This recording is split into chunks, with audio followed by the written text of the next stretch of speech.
Hi cheme friends, Akshay here. Sir Isaac Newton once said that if I have seen further, it's by standing on the shoulders of giants.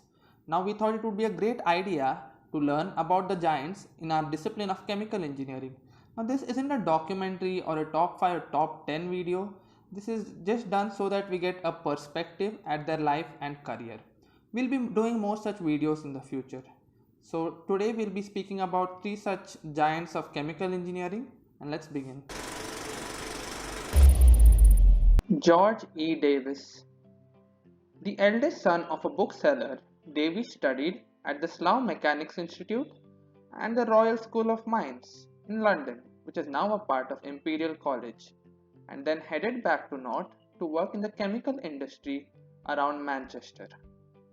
Before he embarked on a career as a consulting engineer, he was an inspector for the Alkali Act of 1863, an early environmental legislation that required soda manufacturers to reduce the amount of hydrochloric acid gas vented into the atmosphere from their factories.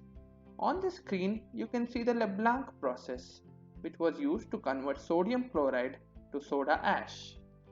And you can see that the hydrochloric acid is vented into the atmosphere. It is to be noted that after the introduction of Solvay process, the Leblanc process became obsolete. Disgusted by the existing manufacturing processes, he once extolled, "The aim of all chemical procedures must be the utilization of everything and the avoidance of waste. It is often cheaper to prevent waste rather than attempt to utilize a waste product." His work as a pollution inspector gave Davis the opportunity to compare different designs and compile table to compare their performance statistics. Davis was one of the founding members of the Society of Chemical Industry in 1881, which he had wanted to name the Society of Chemical Engineering. He also published a famous lecture series of 12 lectures given in 1887 at Manchester Technical School, which is now University of Manchester Institute of Science and Technology. These lectures defined chemical engineering as a discipline.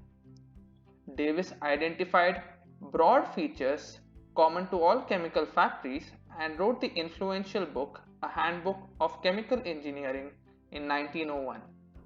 The seeds which Davis sowed in 1887 has flourished and the vital importance of chemical engineering has been recognized. He is rightly considered as the father of chemical engineering. The George E. Davis Medal of the Institution of Chemical Engineers has been named in his honor. Arthur D. Little. Arthur D. Little is often thought of as the American father of chemical engineering. He studied chemistry at Massachusetts Institute of Technology. In 1886, he joined Richmond Paper Company in East Providence as a chemist. During his time there, he became superintendent of one of the paper mills. Further research and patents followed, mainly related to paper processing technology. Little left and formed his own company. He was joined by a colleague from Richmond Paper, Roger Griffin, forming a new company in 1886, Little and Griffin, which was located in Boston. Griffin and Little prepared a manuscript for the chemistry of papermaking, which was going to be an authoritative text in the area for many years to come. The book had not yet entirely been finished when Griffith was killed in a lab accident in 1893. After this tragic incident, Little carried on in his work alone, and later he found the Cellulose Products Company, where he demonstrated that cellulose acetate could be used in non flammable wire coverings and also in artificial silk.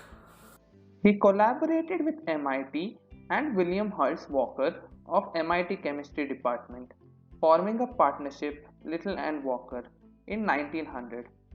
The partnership lasted for 5 years and Little continued on his own and formally incorporated the company Arthur D. Little in 1909. He conducted analytical studies, the precursor of the consulting studies for which the firm would later become famous for.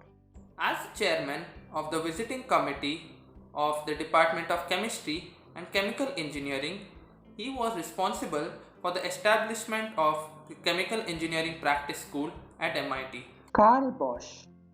Karl Bosch was born in Cologne, Germany, to a successful gas and plumbing supplier. He attended the University of Leipzig, where he obtained his doctorate in 1898 for research in organic chemistry. After he left in 1899, he took an entry level job at BASF, then Germany's largest chemical and dye firm. As of 2020, BASF is still one of the leading chemical companies in the world. From 1909 until 1913, he transformed Fritz Haber's tabletop demonstration of a method to fix nitrogen using high pressure chemistry through the Haber-Bosch process.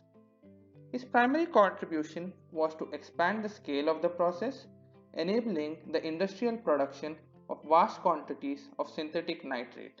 After World War I, Bosch extended high pressure techniques to the production of synthetic fuel via the Burgess process and methanol. In 1925, Bosch helped found IG Farben and was the first head of the company. He received the Siemens Ring in 1924 for his contribution to applied research and his support of basic research. In 1931, he was awarded the Nobel Prize in Chemistry together with Friedrich Burgess for the introduction of high pressure chemistry. No list of outstanding chemical engineers is complete without Karl Bosch. In 2011, the readers of the Chemical Engineer magazine voted Fritz Haber and Karl Bosch as the most influential chemical engineers of all time. The Haber-Bosch process consumes about 1% of the total energy produced by humanity, but feeds about one third of the human population. It is also interesting to note that 50% of the nitrogen present in our body is derived from synthetic sources, which is a product of Haber-Bosch process. Well, I hope you guys got your dose of inspiration for today, and we have some great stuff in line coming up for you guys. And one word of advice is subscribe to the channel. Take care, bye.